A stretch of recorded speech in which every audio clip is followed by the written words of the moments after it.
I remember waiting 2-3 months for my Darth Vader case when I was like 8-9 years old.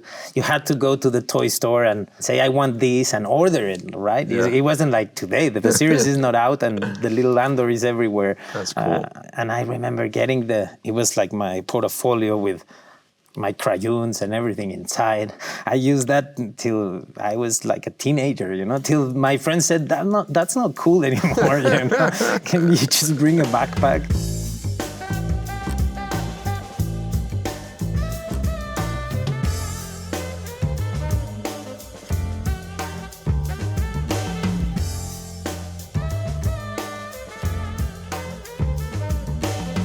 I'm gonna start with something that for me has been present since the day I started working in Rogue One, which is that I've never felt that I was working with material that connected me weirdly with something that had nothing to do with my passion for acting or to my childhood, to being a kid and playing and growing up thinking of this universe. And suddenly acting became as personal as reconnecting with my childhood. And I was wondering, because you were around 20? When I first started with Star Wars, I was 19. The first film, 19. 19, yeah. How did that feel back then? Were you still attached as audience to this universe? Yeah, big time. It was just a crazy journey finding my way into Star Wars. I was kind of fresh out of high school and, very much committed to this craft of acting and romanticized about it. And I loved Star Wars, and when the audition came around, it was exciting, but it felt too big. It felt like just unattainable, I remember meeting George Lucas for the first time, and that was thrilling. And then auditioning with Natalie Portman, and it was a very long auditioning process, but the entire time I never really thought that it would, would ever sort of really go my way. So I was just enjoying it. And then when I got the phone call to actually get to play the part, that was a big deal for me. A life-changing thing. And how about for you? I mean, but I think we were very lucky to come so far in the journey of Star Wars. We came in like 2016 with Rogue One, and it was probably the process was the same, a long, crazy casting process that makes it sound like impossible. I remember traveling a lot. Once I was asked to go to London, and I went inside the hotel by the back door. It already sounded so bizarre and unique, and nothing to do with filming, with the film industry that I knew. Right. You were already like a very, established actor. You'd been working for a while, and I was asked to play even younger. Since then. Now it's like crazy. I'm supposed to be 15 years younger than I am. That's what I was thinking. Like, you got it at 19, 20, when that age is so close. The age of being 15 and having the toys. Yeah, no, it was like my wildest dream come true.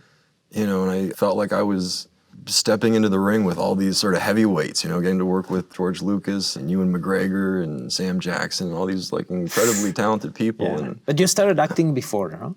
Yeah, I'd started when I was young, and I kind of developed my passion for it, sort of studying theater. So you started doing theater when you were... Yeah, when I was like in elementary school. And then I went to Performing Arts High School and sort of focused on dramatic studies. That must be a shock to go from that to theater to like. But there was a similarity there too, right? Because we were filming all in front of blue screens and green screens, which for me was very much like being in the theater, just because it demands a lot of your imagination, and you don't necessarily have like all of the real stimuli there to react to, and so it wasn't such a leap for me. Yeah. And I didn't have the experience either, so it wasn't like I was used to working a certain way. Yeah. So that was just kind of what I knew. Well, I'd actually really love to start with hearing about how you got into Rogue One, because that was kind of your introduction into Star Wars. It was crazy. I couldn't believe it.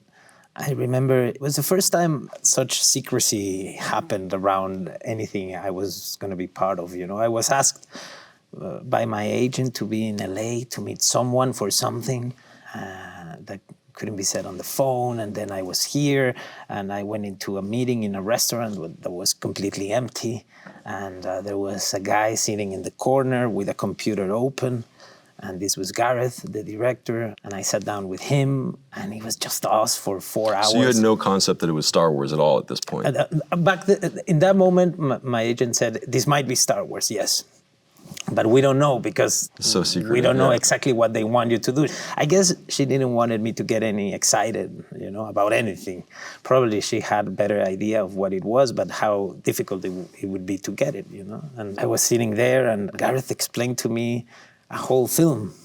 And he kept talking about a guy, and then this guy, and then this guy, and then this guy. And I go like, what is he talking about? I like making the joke that I thought at the end he was going to ask for Gael's number, my friend. Like, do you have Gael's phone? But anyway, the thing is, he said at the end, I would really like you to play this role. And I want to know if you want, because a whole process will have to start right away, I want to work with you, but now we have to convince everyone else. Amazing.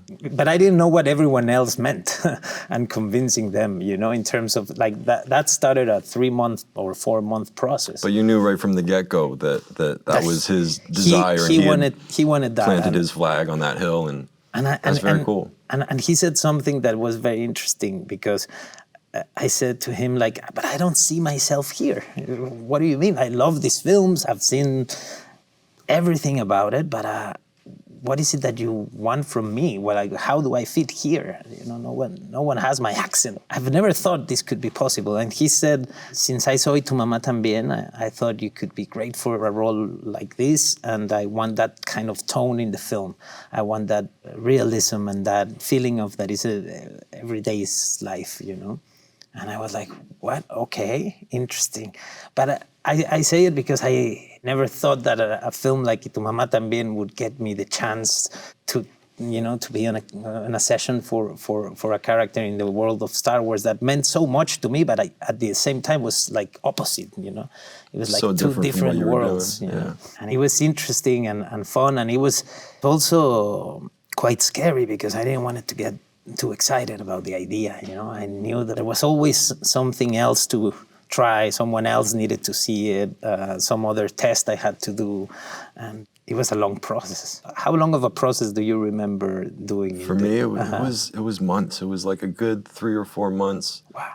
Of first meeting with the casting director, and then meeting with George Lucas, and more time would go by, you wouldn't hear anything, and then I went in for an audition with Natalie Portman, and I think they read maybe 4 or 5 other actors. And then I got a phone call like a few days after I did my screen test with her.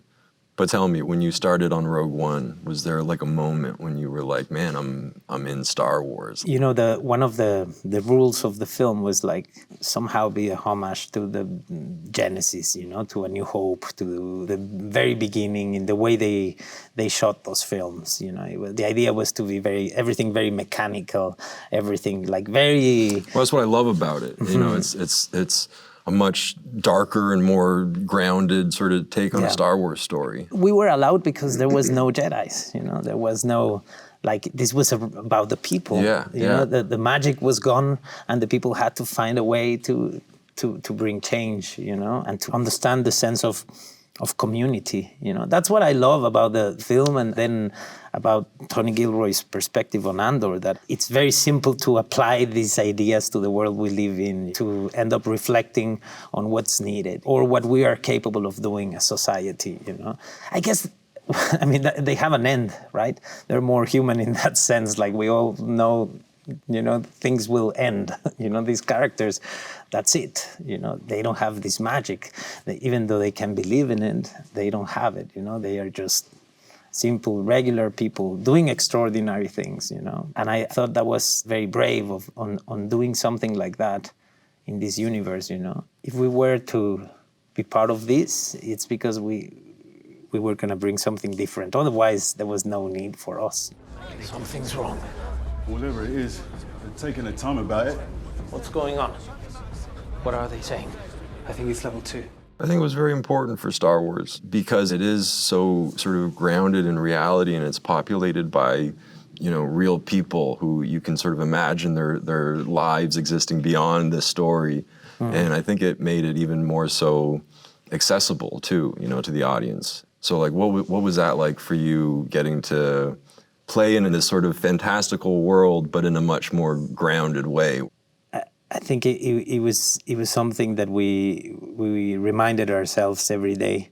In Rogue One and in Andor, I think we took it even further, the idea of you have to forget this is Star Wars, it has to become very personal for the audience. So it has to be then personal to you, Everything needs an explanation. You have to understand everything and kind of like find the parallel with your life, what this moment means in your life, who this character would be in your life, how would you, move around this town. Tony Gilroy is a great leader, and he was very specific always. Like every time you had to explain too long what you wanted to do, he would be like, there's no room for that. It has to be simple. It has to be easy. It has to be real. Like you don't explain to me too much what you do in your kitchen. Therefore, it should look like that. This is your house. Just leave it, And it was a constant reminder every day. Like if it started to feel awkward, if it started to feel imposed or weird or from a galaxy far, far away, then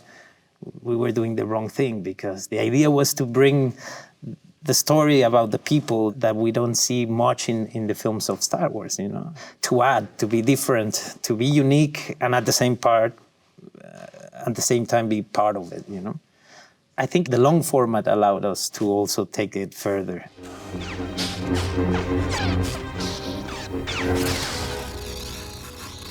There's no way out, Master.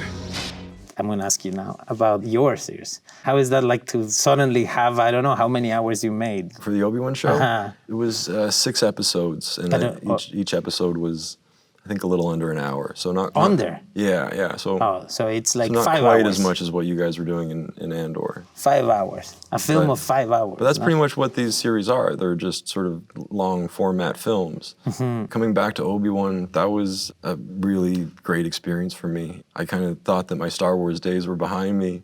And then I got a phone call sort of inviting me to come back, which I would imagine maybe you had a similar thing with when you finished Rogue One.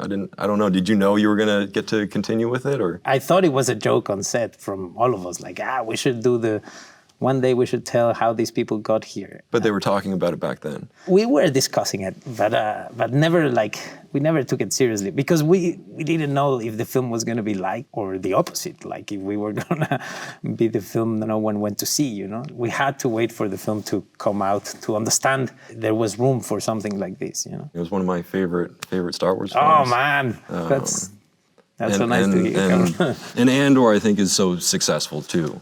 And having the time to spend with these characters, and it's like a great origin story for the beginning of the rebellion, and getting to see the arc of your character and how he kind of starts off at this place where he doesn't really want anything to do with any of this. He just, kind of wants to keep to himself, but his destiny is calling. I think it's because, you know what he's capable of. So the interesting journey is like, how far can we start from that, How Right. lost can he be? And it's a show about his flaws and his, like, that contradiction that makes us real, and humans. Like, we're not always the best version of ourselves, And it was nice to find him in the worst version of Cassian possible. Anakin.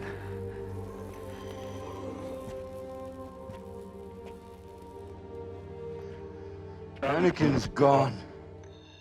When you decided to be back for the Obi series, what was behind that decision? Just the nature of getting the invitation. I mean, Star Wars holds a very special place in my heart, and I enjoy getting to sort of go back to being a fan again and just sort of watching these stories like everyone else. But there was a part of me that missed it too. And so when I got the call, it was a very easy decision. And the fact that it was the Obi-Wan show with Ewan McGregor, who's a good friend of mine, and that I'd get to work with him again and swing a lightsaber with him again, that was just a thrilling invitation. And the director, Deborah Chow, is just amazing. So articulate about what Star Wars is. She understands these characters so well. She cares about these characters. So I just felt like I was in good hands with her, and I was excited to get to do more with the character. That's Yeah,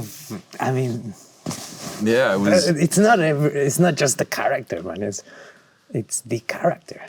It's a good character. It's not a good character. It's the character. It's like if I have to think about the worst nightmares of my life, it's involves Darth Vader. I remember waiting 2-3 months for my Darth Vader case when I was like 8-9 years old.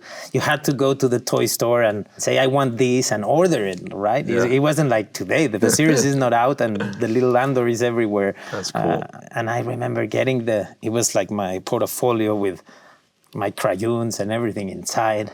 I used that until I was like a teenager, till my friend said, that's not cool anymore, Can you just bring a backpack? The image of Darth Vader is very well known. And I remember even being a kid before I had seen the films, having a connection to this character, just being very taken with the physical presence and the voice. And I remember like scaring my little sister just trying to imitate the Darth Vader voice. And it worked, There's something about the construct of that character that just is very effective. Because I think it's more than just the look and the presence, and it's the story behind the idea. And of course the story, connection, the simplicity of that. Yeah, no, for sure. And, I think what was really interesting about what George Lucas did with the prequels is he kind of subverted all of our sort of expectations and understanding of this character when he went back to episode 1 and introduced him as this very sweet young kid who just had a lot of promise and a lot of potential.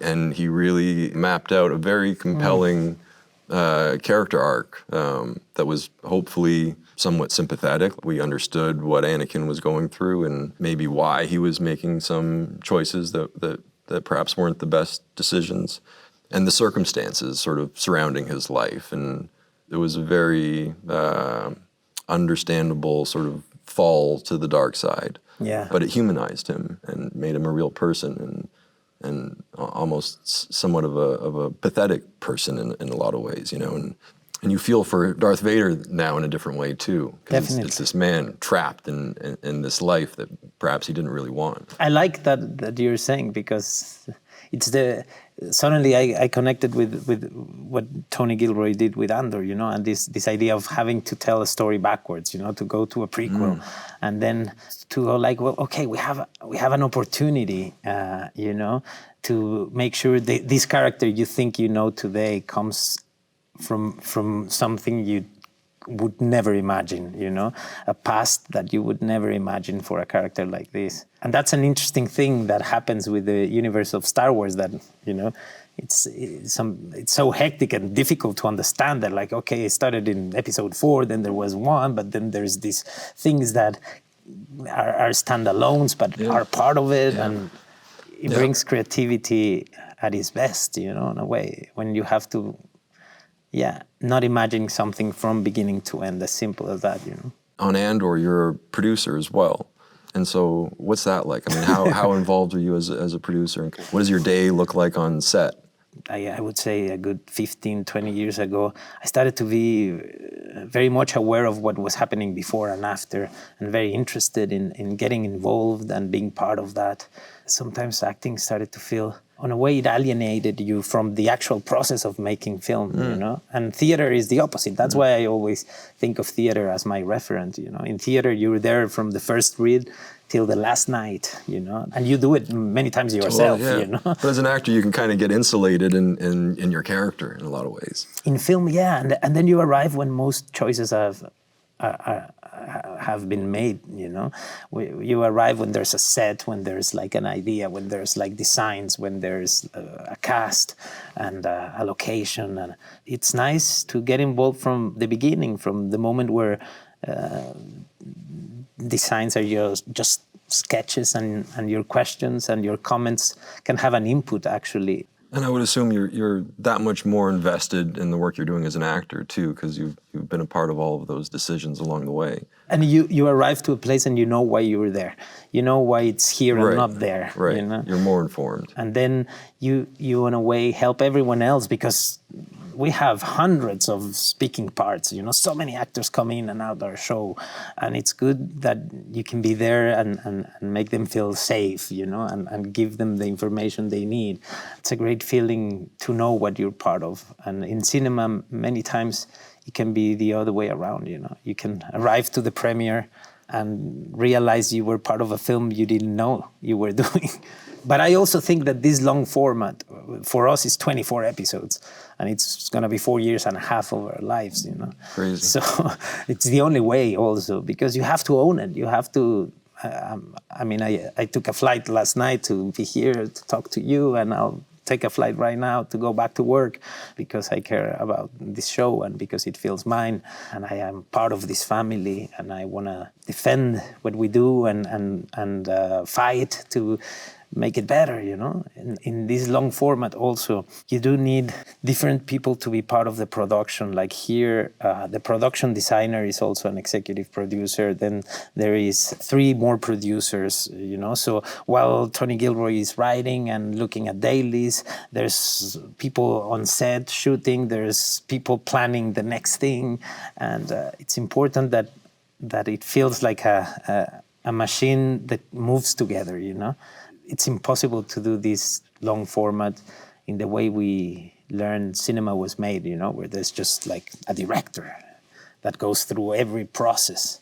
Here, you're promoting while it's out, while you're shooting, while you're preparing what's to come, all at the same time.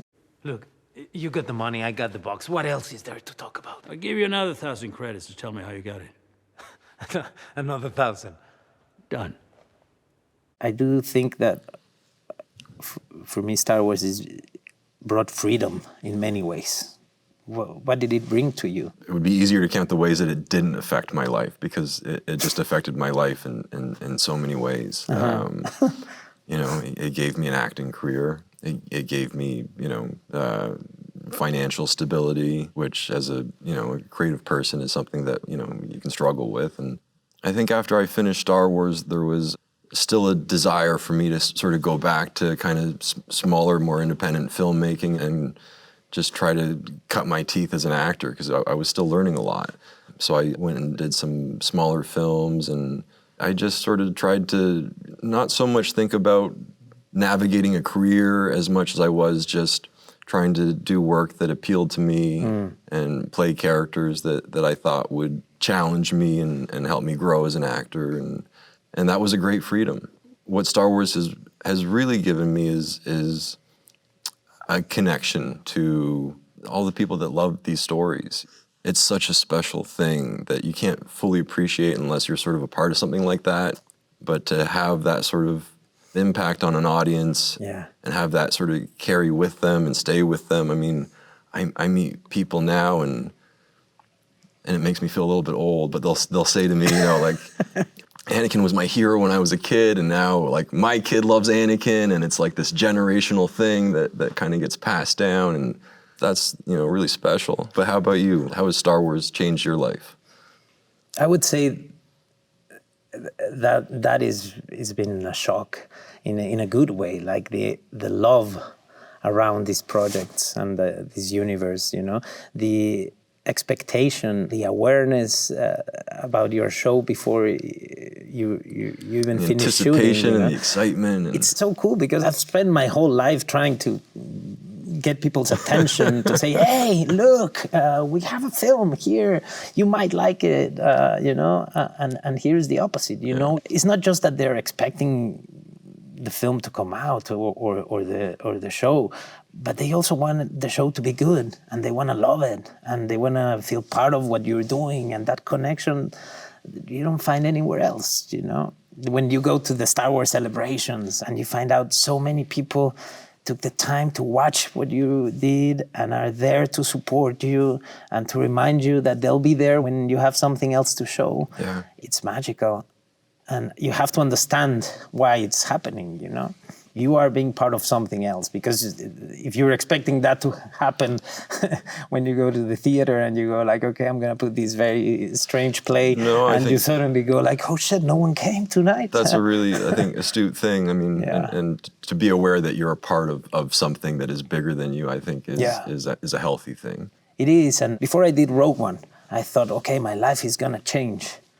And my life is the same, but it changed me. You know, my life is the same, but now I'm different. I see my life from a different perspective because I witnessed this, you know, because I was part of this. I still go and do theater. I still go and do the films I can in my country, or I have a film company where we produce documentaries, and I'm still doing all of that, you know, but now I see it from a different perspective. And this was a very, very interesting experience for me because I grew up learning or thinking that it was impossible to do something really good, something you feel really proud, something that it has an artistic integrity, and be popular at the same time. Right. I grew up in the Mexican theater where they're all very snob and very like, that's impossible, you know. Fame and popularity happens when you sell out, you know. Right. And after doing Andor and Rogue One and being part of the Star Wars family, I realized you can have integrity, you can do things you care about, I would like to see as audience, and those things can be popular and huge at the same time. And that's something I learned with this experience. It's a very unique thing, though, to be able to have your cake and eat it too, right? So we should be appreciative that we get to do that sort of thing. I like that expression. Yeah. Yeah. Have your cake. And eat it too. I And never eat it really too. fully understood it because I was like, if you're going to have cake, why wouldn't you be able to eat it? But yeah, it makes sense. So after you finished Rogue One, did you get to keep any souvenirs or anything that you took with you? The jacket. I got the jacket of the character. I really worked for that. I made jokes about it since day one, you know, because when I got to the pre-production process, I remember having like 7 feedings before I even like got a chance to talk to Gareth, the director, you know, and it was all about the jacket. And I was like, I just got this job because this jacket fits me, you know, it clearly it's about the jacket. It's a good jacket. Obviously. And then the jacket had to be worn in Jordan at 45 degrees Celsius. I mean, it was impossible to wear it. Do you have the Vader outfit? No, I don't have the Vader You have outfit. a daughter. Are you ever gonna like get there in the outfit of Have her Vader? see me in the. Well, it hasn't happened yet. I don't know. How old is she? She's 8 now. and How longer can you? She knows that I'm in Star Wars and that I play this character, but she's never seen it yet. So Wow, I'm that's- getting to that. I'm trying to figure out the best sort of point of entry. It doesn't sound easy, man.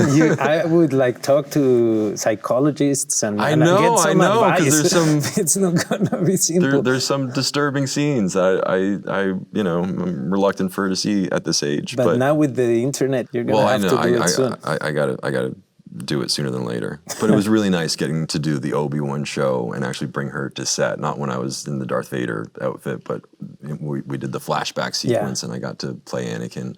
And so I brought her to set for that, and she got to see me swing a lightsaber with Ewan. And she was very concerned for my well-being. She was afraid that like one of us were going to get hurt, and so. How do you guys do that? The lightsaber stuff. It's a lot of training. You know, we practice for months, and you learn it kind of like a choreographed dance where your feet are going to go. And But do you actually have a stick that becomes one day? I mean, once we know the choreography, then we're having like a proper go at each other. And back when we were doing the prequels, the lightsabers were made of like this, some type of metal alloy. And after each take, they would be all warped and bent because we're really, you know. You're going for it. We're hitting pretty hard. And you miss every now and then too, and you get like a hit on the knuckles or something, and that always left a mark. But getting to swing a lightsaber is pretty awesome. And I got to keep a couple of them from one from the prequels, and then I got to keep 2 lightsabers from the Obi-Wan show, one Darth Vader and one Anakin, because they're a little bit different. Wow. Yeah. That's cool. You know, when we were shooting the first week or 2 of Rogue One, they gave us an amazing gift. You know, it was these designs of the helmets of stormtroopers. I'm not gonna say who, but an hour later, that was in all the social media. Like someone was like, "Oh, look at this thing they gave me," and that was the last gift we got. in the show. They're like, never again. Never again. And we were like, come on. The secrecy, how do you live with that? There are a lot of secrets in Star Wars, and it's tough. And everyone wants to know them, because everyone wants to know. You might have tons of secrets that are about your past that no one wants to hear about. People are genuinely interested. Here, you can be in a conversation where someone is just there to get you to say something you're not supposed to say, and that's everything they want. And it's tough for me because I like to share things, and but no, I was always very tight-lipped about everything. And of course, when I first got the phone call that I was getting the part, they were like, you can't tell anybody because we got to wait till we make an announcement. And I got on the phone right away, and I told my mom, I told my best friend, and so I do a pretty good job. But when it comes to like story points and stuff that's going on in the actual, stories, I don't want to be the one who gives it away. No. And you want it to be that sort of fresh experience for the audience. Yeah. So they do it for good reason. I'm going to get serious, but I think that's another thing I really loved about the process, about being so strict and rigorous about the secrecy. I grew up going to the cinema and knowing the name, the title of the film, and probably a name or two, and that was it. And that's it, yeah. And you sat down and you were impressed, surprised, for good or bad, watching the experience. And today you have an opinion before you haven't seen the show, Before the film comes out, you already know the music, how it looks, what happened on set, and what others like about it, which is quite sad, no? It takes a little bit of the magic away. Yeah, I usually don't watch trailers just because you get so much from a trailer. Yeah. But no, I mean, they do a really good job of keeping the important stuff secret. And it's also kind of fun to be in on the secret too, To me,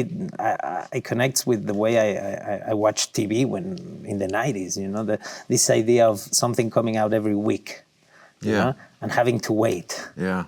It's difficult for us because, you can't talk about it, no? It's a very effective format for telling a story. And Yeah. the audience is very invested and eager for for next week's episode. It gives you a week to reflect. To process and reflect and digest and Or to watch it. Or to watch it 5 more times, yeah. Exactly. Yeah. No, as soon as I finished Andor, I had to put on Rogue One again and get back into that. But man, I just want to say, congrats on everything that you've done in Star Wars and in your career in general. But I think Andor is such an exciting character, and what you've brought to it is, I think, really special, and it's just really nice to get to be here with you, it's chat about it. The other way around. Thank you so much, and not just the films, but Obi, you guys you started it, for us. We were there just right after you, and it was so reassuring to see your show work so well. And this idea of these new formats, these long formats, there's a reason for this, I think it celebrates the passion and the intelligence of audiences, when you give them something so rich, a long film and good storytelling. Agreed. When I was asked to be part of Rogue One, your films, the weight and the richness of those films and that storytelling shaped me as audience, as a kid and as a teenager and then as a young adult. It's when yours came out. And now that I am part of this, I understand how much that meant for me, how much that story meant for me. And it's nice to have the opportunity to say it, nice, because it never happens. There's so many films I love that I would never be in front of anyone that was part of them and say thank you. So thank you for that. That's so kind. But man, the feeling's so mutual, and I'm such a fan of the work that you've done and the work that you're continuing to do. You're still filming the 2nd season of Andor, and just as a fan, so excited for it. And can't wait to see what's next. All right, man.